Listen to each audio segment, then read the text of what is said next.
Hi everyone. Welcome. The third IG Live in the IG Live series. We're just gonna wait for Nicole, who is our guest today. She is a youth leader from Half Moon Bay, California. Hi Nicole, she just joined. We're gonna get started pretty soon, and we're just gonna talk about some of the really awesome stuff that she's been working on. And then also just some of her experiences, being a student during the pandemic, being a young person during the pandemic, and yeah, all that good stuff. Okay, here we go.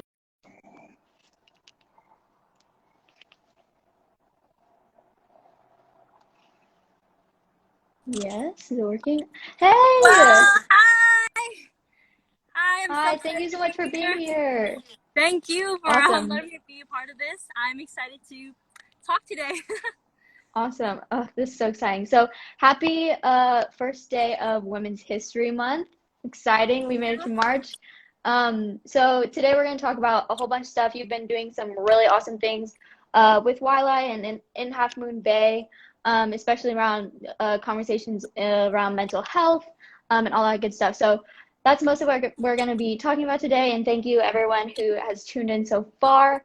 All right, so let's just go right into it. Um, you've worked on a project called Help at Hand in Half Moon Bay. Can you tell us a little bit about what the project is about and then also like what your experience being part of it was like? Yes, so our county, the San Mateo County, was looking for different apps to provide for the youth in our county. And we, Wildlife members, we ended up testing out different mental health applications, and we also reviewed them. We looked at the different features they had and the different features that we thought would be great add-ons. And we also came up with different ideas of, like how this app can be improved, or how can we go ahead and change some of the features, what would make it easier and more accessible for different teams to be able to use. Awesome. Yeah. That's so cool. So you do a lot of work around mental health, like for example, like Help at Hand and all that good stuff. What draws you to focus on mental health work, especially like mental health support for young people? Well, I know that being like, as you're growing up as a teen, your environment has a very strong influence on your mindset and, just developing as a person, and being able to relate to that and going through some tough obstacles and challenges, and also learning how to overcome those. I want to be able to share that with my friends, my community, and just anyone, and being able to help people out with overcoming that. And so that really inspires me and motivates me to keep pursuing this and researching more about mental health and looking for different ways to help my family and friends. Yeah, that's so awesome. And I mean, like mental health support and mental health work has so many different facets. But seeing as, it's the first day of Women's History Month, can you talk a little bit about like your experience, like being a woman and working in mental health work, and then also like your experiences in doing mental health work specifically for women? Mm-hmm. Well, it's quite interesting. You know, I think being a woman, you have different unique features when it comes to mental health that are maybe different from that males may go through. And there's an overlap. Like, there's common things that people may share. And as a female, working through mental health projects, and back in, was it, I think it was April 2020, I developed this short film called Gender Norms, and it was for a school assignment.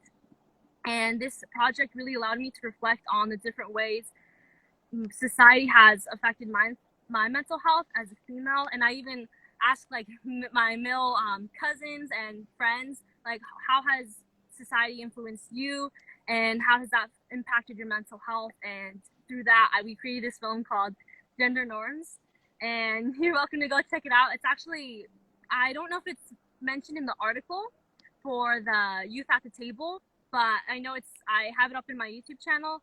And on the description box, it goes a little bit more in depth about critical gender theory and about the different things that men may face or women may go through, such as the gender stereotypes and the gender norms, like, oh, women have to be a certain way or men have to be a certain way, and they're, you know, just kind of having this structured set norm that people sometimes feel burdened to follow. And so that has been my experience in working with that, and I hope to keep creating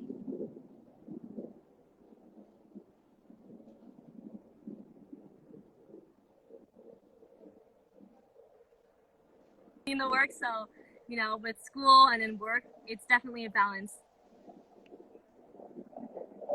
Yeah. Awesome. And I mean, sorry, there's a plane going overhead, but I mean, like in multiple of your projects, you've kind of incorporated technology and art into like the work that you're doing around mental health, like for example, like the app or you know the short film. Like, what about like kind of the virtual side of what mental health support can look like? What draws you to that? What I like about the virtual help, or I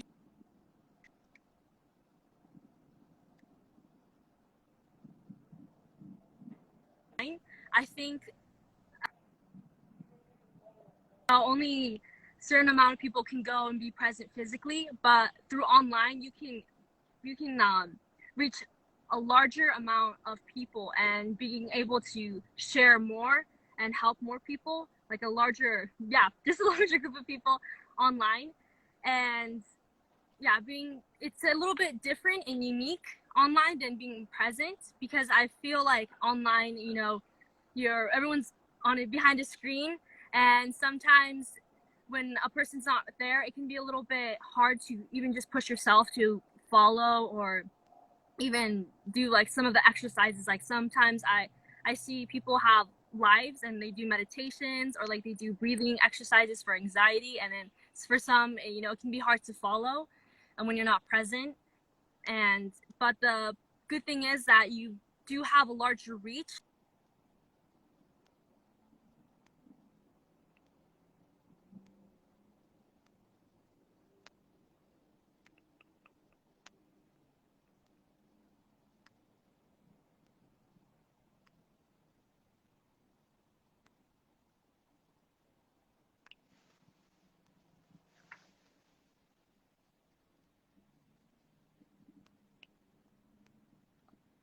Awesome. Yeah.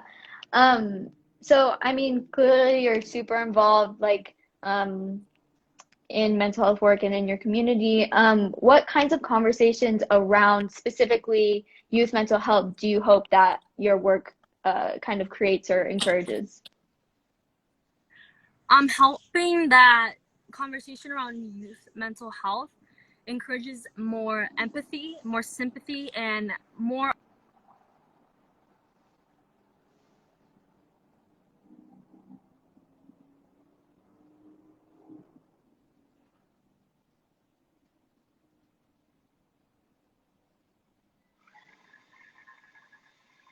It's important to be.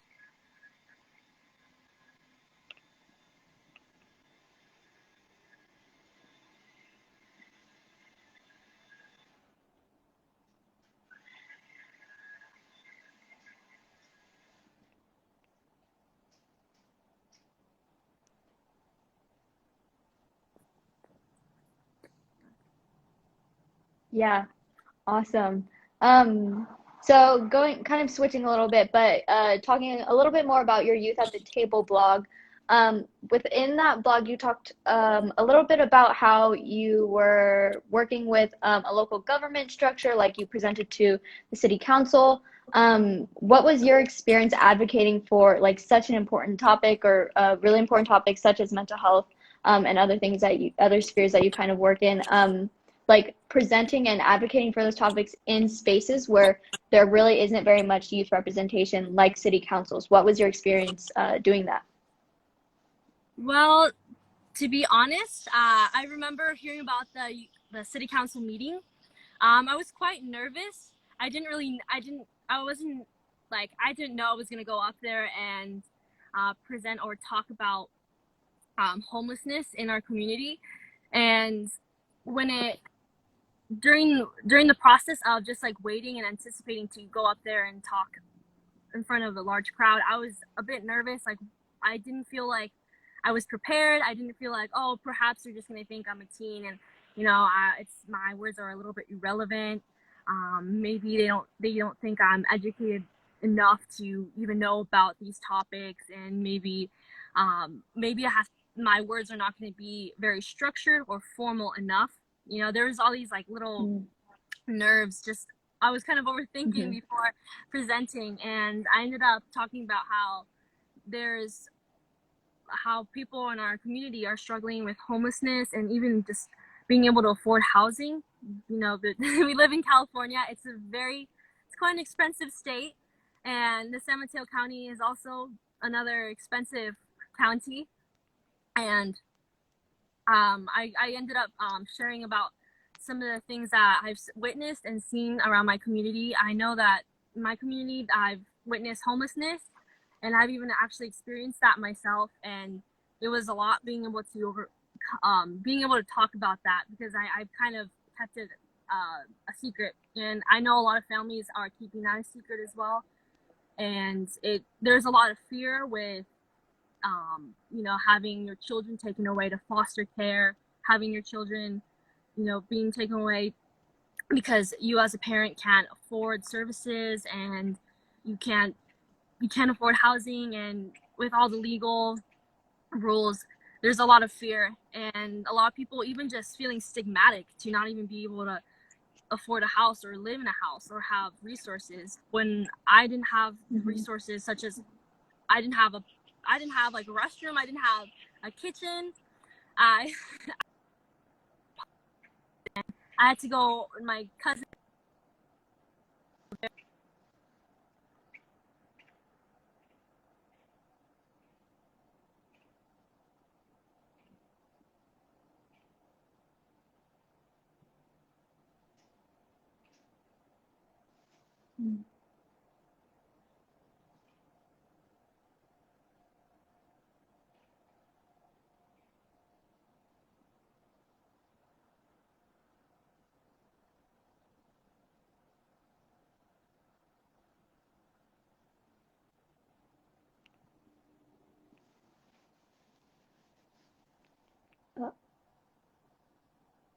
Oops, Nicole, can you still?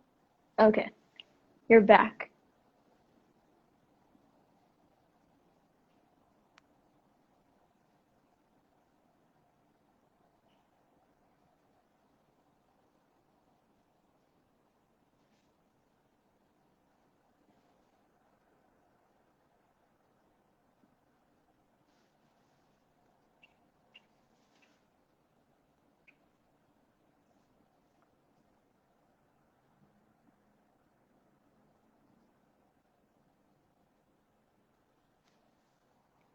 Uh-oh.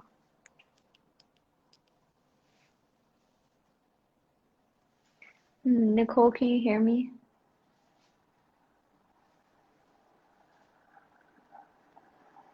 All right. Well, while we're waiting for Nicole to hop back on, just for everyone who just joined, I'm talking to Nicole, who is a youth leader in Half Moon Bay, and oh, uh-oh. All right. Well, while I think Nicole hops back on, yeah, I'm talking to Nicole, who is a youth leader in Half Moon Bay, just about some of the work that she's done and her experiences around. Right now, we're talking about houselessness, and she's also done a lot of really awesome work around mental health support, especially for young people. And yeah, let's see if she's able to hop back on. Thanks, everyone, for sticking with it while we have some technical difficulties. Welcome, welcome. Hi, for everyone who's here, we're just waiting for Nicole to hop back on. She had some internet issues, but we're just talking about her experiences with houselessness and also advocating to local government structures like city council as a young person. And then we also were talking about, and we'll talk more later on, I think, about her work doing mental health support for young people specifically. And yeah, she's super awesome. She's done a lot of really amazing things. Um, let's see if she's able to hop back on. If she's not able to hop on soon, we might have to cut it short. But hi everyone, thanks for joining. We're waiting for Nicole to hop back on. She had some internet issues. My name's Abby, she, her. I'm the social media intern for YLI, if you're just joining, and we're waiting for Nicole, who is a youth leader in Half Moon Bay, California. She does a lot of work on mental health support for young people specifically. And yeah, give her some more time to see if she can hop back on. But yeah, also if you have any questions about, while we're just hanging out, waiting here for Nicole, if you have any questions about like YLI or the IG lives, feel free to ask them. I started hosting these IG lives. This is our third one, so I started hosting them a little bit ago, just kind of to show some youth perspective, youth experiences right now as we're all still in a pandemic, kind of going through very pretty unique experiences as young people. So see if Nicole is able to join again.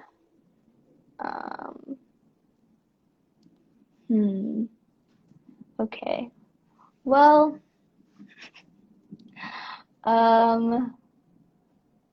let me see. Oh, awesome. Okay, Nicole is back.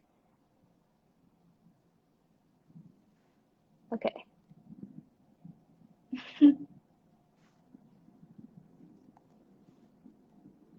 Thanks everyone for hanging in there. Hello again. Okay, we're back. Sorry, it's like it disconnected. No, all good. I was just hanging out with the 4 people here. It's like we're just gonna talk for a little bit. Okay, I think you're in the middle of talking about your time like experiencing houselessness and also talking to and advocating to city council. So please keep going. Yes, as I mentioned.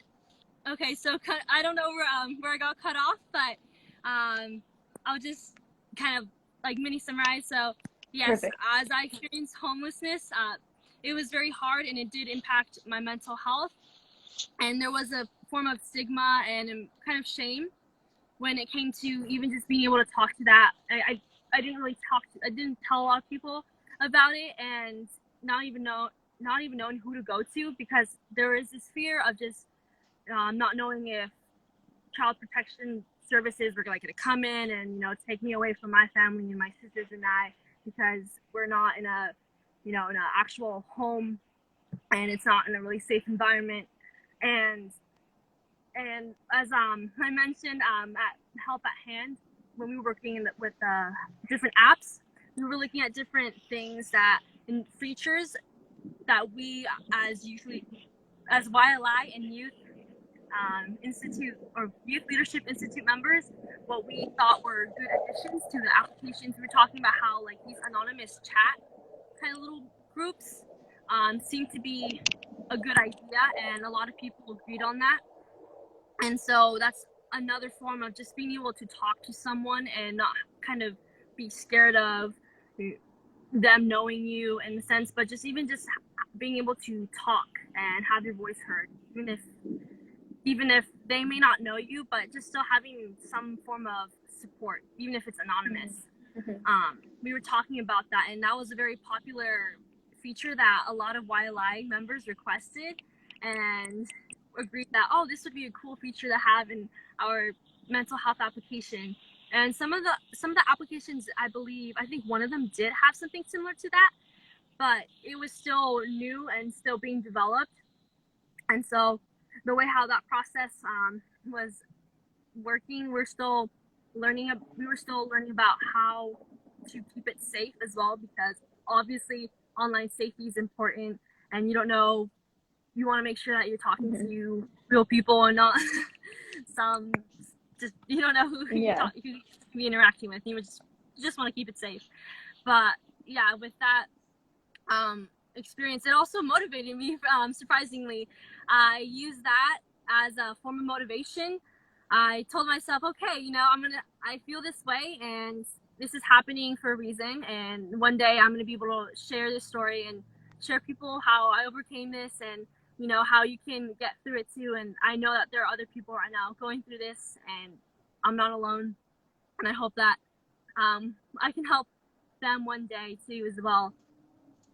That's awesome. Thank you for sharing that with me and with us. I mean, so much of mental health is, like really taking care of yourself and thinking about, like reflecting. And I mean, we'll get to that in a little bit, because at your Youth at the Table blog, you talked a little bit about like how in quarantine, you had like a lot of new experiences, specifically in terms of like mental health practices. So can you talk a little bit about like what those practices were, and then some of your other reflections on mental health during quarantine? Let's see. Before quarantine, I would have to admit I was kind of all over the place. Just busy with school, busy with sports, busy with different clubs and different extracurriculars. And I remember just feeling kind of overwhelmed. And towards like right before quarantine, I was kind of feeling a little bit anxious, and there's just a lot of anxiety about, oh, will I be able to get through this, and worry. And as soon as quarantine hit, it was like a pause. And I think everyone can relate to that, just like this sudden pause. And a lot of people didn't really know what to do or how to respond or how to react. But it took me a while to kind of overcome that slump, because I know during quarantine, I was also a bit bummed out that a lot of things were closed. And with schools now transitioning online, I was so excited to move out and get to experience, living elsewhere and being able to attend a campus on a university or college. And so I remember feeling really bummed out about that. And I thought, I'm not gonna lie, I felt my self-esteem kind of go a little bit down. I think it was definitely a self journey. It was more than just the environment. With that time in quarantine, in solitude, you really I think I got to really be by myself and kind of get to know myself a little bit better, in the sense that, okay, well, what am I going to do to kill time? I tried out learning more guitar. I had started learning how to play a little bit of guitar chords here and there in high school, but I never really fully committed to it. And during quarantine, I just started learning different songs, and I started playing piano again. I started connecting to the things I loved doing back then, and I didn't really have time anymore because I just ended up becoming so busy. And I also tried new things, such as trying different recipes at home. I started stretching more, and this time it wasn't because I was at ballet. I'm not stretching because someone's telling me to stretch. I'm stretching because I choose to stretch.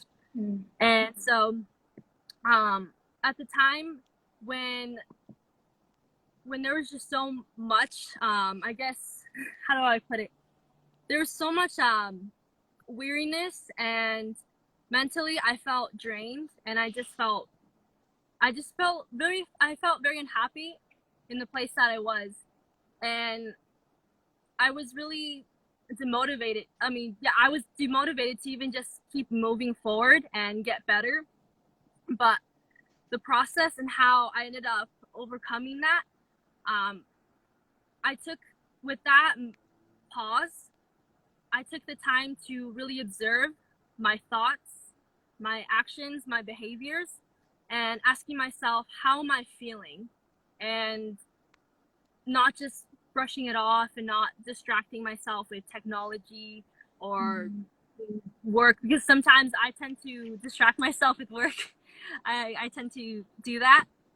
But I really sat down with myself and, identified like how am I feeling? And I was able to pinpoint that I felt stuck, unhappy, demotivated. I did feel that way. And with that, now being able to know how I feel from there, now I know where I can take the next step.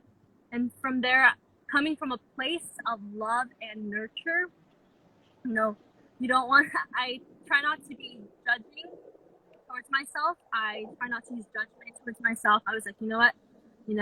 I'm going to really develop this self-love, develop self-care, self-love.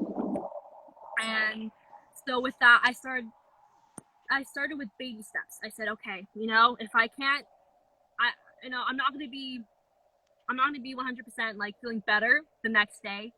It's going to take time. And with quarantine, I have plenty of time. And right now, I'm not going to think about it in a time like, oh, in 1 month, I'm going to be this way. In 1 month, I'm going to be that way. I'm just going to let it be and just allow naturally to take the steps forward, because I remember feeling so demotivated. I take baby steps. So like 1 week, like the first week, for example, I would drinking water, something simple. For if drinking water is a challenge for you, like, trying to stay hydrated, because some people may forget, or just for some people it's annoying for them to carry a water bottle. Or, I tried something such as like getting more sleep.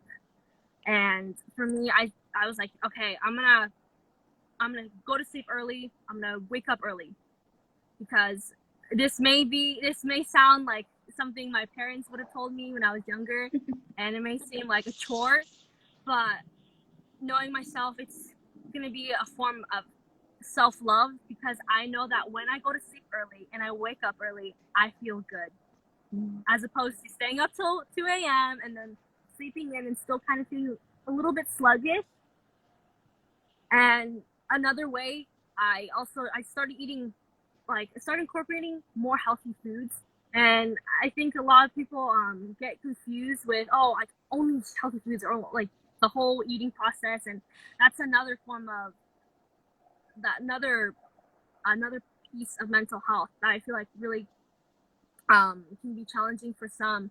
For me, when it came to eating, I had actually struggled with eating. I'm not going to lie, I used to overeat as a way to cope with emotions. And for me, I just, again, being observant, but approaching yourself through a loving and nurturing lens, and disconnecting from judgment, and, just being not hard on yourself, but easy on yourself, and, being observant, and okay, so I noticed this within myself, taking the next step.